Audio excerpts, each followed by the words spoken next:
ये जो मसाइल वाटर लॉगिंग, रास्ता, नाली, पानी, ये जो भी है, हमने इसके लिए बिल्कुल जामे प्रोग्राम, मुकम्मल प्रोग्राम तय कर लिया है।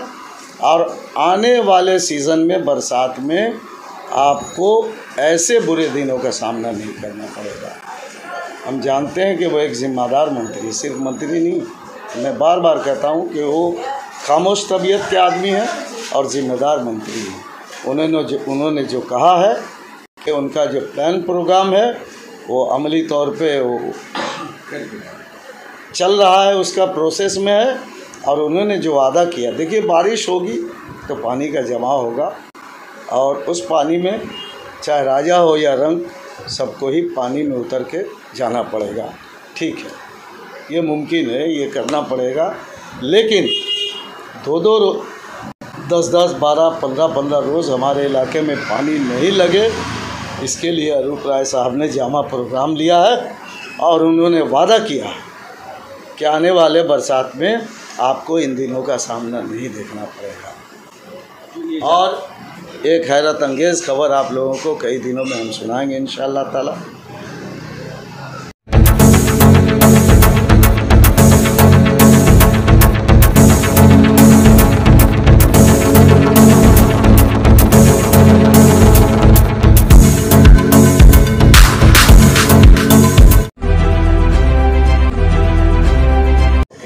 आदाब दोस्तों, मैं जावेद अख्तर और आप देख रहे हैं जनता टीवी हिंदुस्तान।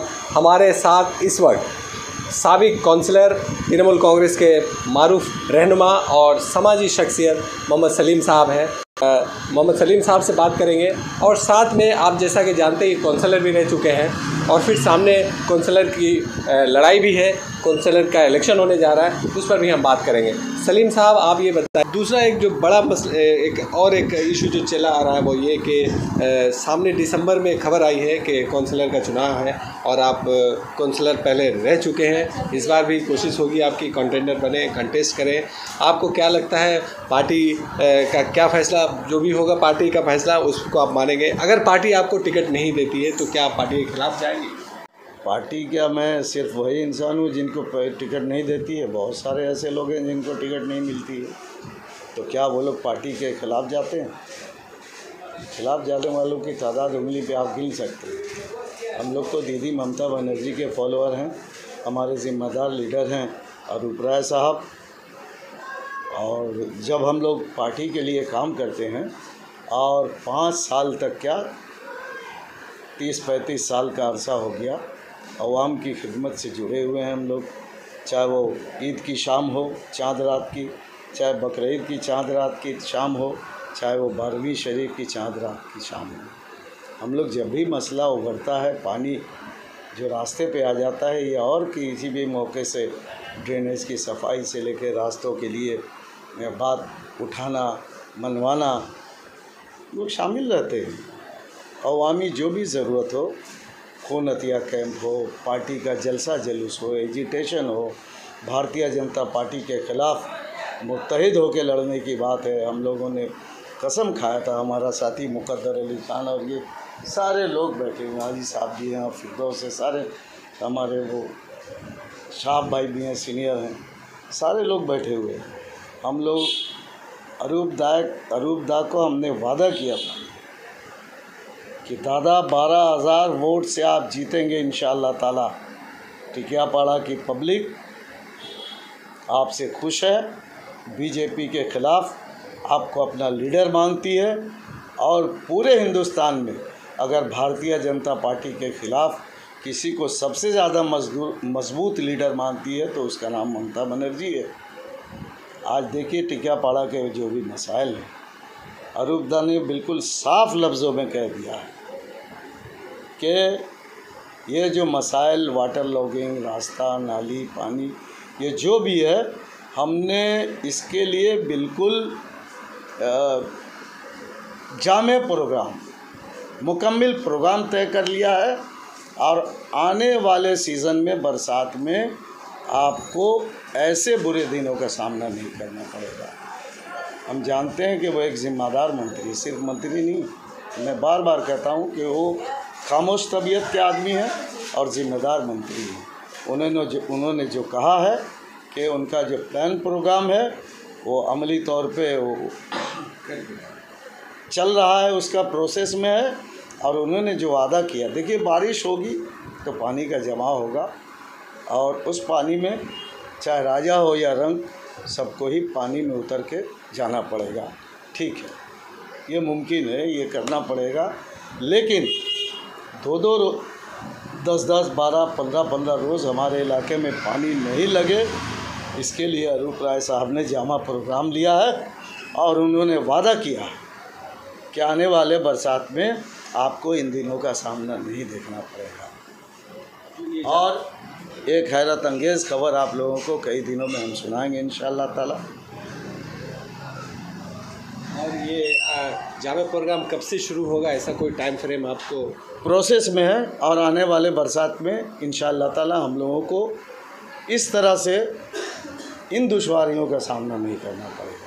यानी बरसात से पहले तक जो है, आने वाले बरसात से पहले इसका हल निकल जाएगा। हल निकल। अब रहा बात क्यों होता है, अगर उसका पोस्टमार्टम करने जाएंगे तो सीपीएम पार्टी को जिस तरह से आपने 34 साल में हमने सब लोगों ने मिल के उखाड़ फेंका है, ताहयात सीपीएम पार्टी को आप टिकियापाड़ा से उखाड़ फेंकेंगे। आप देखिए गंगा पश्चिम की तरफ, ये पूरब की तरफ है और इतना दूर भी नहीं जाना पड़ेगा। जीटी रोड के स्वैरेज में आप टिकियापाड़ा को जोड़ देंगे तो ये पानी गंगा में चला जाएगा।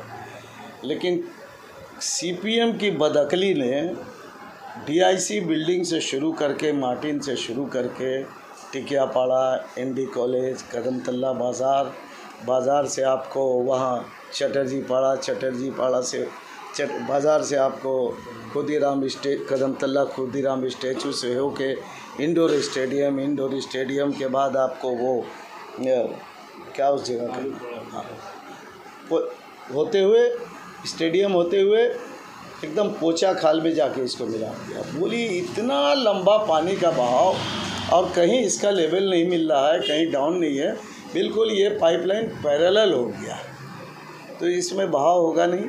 मेरी अपनी राय है कि हम सब मिलके एक कोशिश करें कि इस पाइप को फिर से उखाड़ें और एनडी कॉलेज से लेकर डीआईसी बिल्डिंग तक इधर डाउन कराएं हम लोग और ये पानी हमारा चला जाए जीटी रोड में और जीटी रोड से नदी में चला जाए और फिर एनडी कॉलेज से शुरू करके एक डाउन हम कदमतल्ला के तरफ कर दें, गोया 2 तरफ डाउन, तो पानी बआसानी निकल सकता है। लेकिन पिछले सीपीएम के बोर्ड ने एक जूता पॉलिश करने वाला को एक मोची को जूता सिलाई करने वाले को टोपी सिलाई करने का काम दे दिया था। गोया मेरे कहने का मतलब है कि एक बिल्डिंग कॉन्ट्रैक्टर को स्वेरेज का काम दे दिया, जिसका नतीजा है कि हम आप सब भुगत रहे हैं। सीपीएम भी भुगत रहा है, कांग्रेस भी भुगत रहे हैं, टीएमसी भी भुगत रहा है और बीजेपी भी भुगत रहा है और सबसे बढ़ के यहाँ की अवाम भुगत रही है। और एक आखिरी सवाल ये कि जैसा कि आप रात दिन करके अपनी पूरी टीम के साथ मेहनत करते हैं, वाटर लॉगिंग का मसला हो या और भी दीगर जो वैक्सीनेशन हो या समाजी काम हो या सरकार की तरफ से जो काम है उसमें आप जिस तरह से लग के काम करते हैं, तो आपका कहीं ना कहीं एक मकसद, एक टारगेट होगा जो फुलफिल होना चाहिए, यानी कि या तो आप काउंसलर में मुकाबला करें, तो आपकी कोशिश ये नहीं होगी कि आप काउंसलर का इस बार मुकाबला करें? देखिए हमारा मकसद है खिदमत खल्क। देखिए आज हम 10-15 साल से काउंसलर नहीं हैं। खिदमत खल्क का तो ये मामला नहीं है कि काउंसलर होने ही से खिदमत खल्क किया जा सकता है। खिदमत काउंसलर होने से क्या है कि कुछ मराहत आपके हाथ में आ जाते हैं, कुछ जो मेहनत करके कर रहे हैं उसमें और इजाफा होता है और बआसानी आप अपनी बातों को मनवा सकते हैं। तो ऐसे सोच रखने वाली जमात को, टिकियापाड़ा की जनता को हमेशा सरपरस्ती करना चाहिए जैसे वो करते आए हैं। हम उम्मीद करते हैं कि आइंदा भी वो इसी तरह से इस टीम को और तृणमूल कांग्रेस को ऐसी ही सरपरस्ती करें। और टिकियापाड़ा के लोगों को, आवाम को कोई मैसेज अगर आप देना चाहें? टिकियापाड़ा के अवाम से हमारी ये गुजारिश है कि आने वाले कॉरपोरेशन के चुनाव में आप तृणमूल कांग्रेस के तमाम उम्मीदवारों ज़्यादा से ज़्यादा, इतना ज़्यादा वोट दीजिए कि तृणमूल कांग्रेस वहाँ अक्सरियत, ज़बरदस्त अक्सरियत में आए और अपनी बातों को चीफ मिनिस्टर ममता बनर्जी, हमारे मंत्री फरहाद हकीम और सबसे बढ़ के अरूप राय की क़यादत में प्रसून बनर्जी, हमारे जो मेंबर ऑफ पार्लियामेंट हैं, हमारे यूथ लीडर जो हैं अभिषेक बनर्जी, हम लोग तो अगर इख्तियार में आ गए तो अभिषेक बनर्जी एक नौजवान लीडर हैं। टिकियापाड़ा में बंगाल का जो सबसे बड़े लीडरों में जिनका शुमार होता है वो ममता बनर्जी हैं। टिकियापाड़ा की ये खुशकिस्मती है कि एक बार सन 1977 में सिद्धार्थ शंकर राय, उस वक्त के चीफ मिनिस्टर, वो यहाँ से गुजरे थे और दूसरी बार हम लोगों ने 2021 में देखा कि एक नौजवान लीडर अभिषेक बनर्जी वो टिकियापाड़ा से गुजरे हैं। और जब हम लोग इसका रेफरेंस देंगे तो हमारे मंत्री उनसे ये काम ज़रूर करवा लेंगे। बहुत शुक्रिया सलीम साहब। ये थे सलीम साहब और अपने कई 3 मुद्दों पर हमने इनसे बात की, वाटर लॉगिंग, काउंसलर का मामला और वक़्फ़ और ठेका टेनेंसी का मामला। बहुत शुक्रिया हमारे साथ बातचीत करने के लिए। दूसरे अपडेट के साथ फिर मिलेंगे, तब तक के लिए धन्यवाद।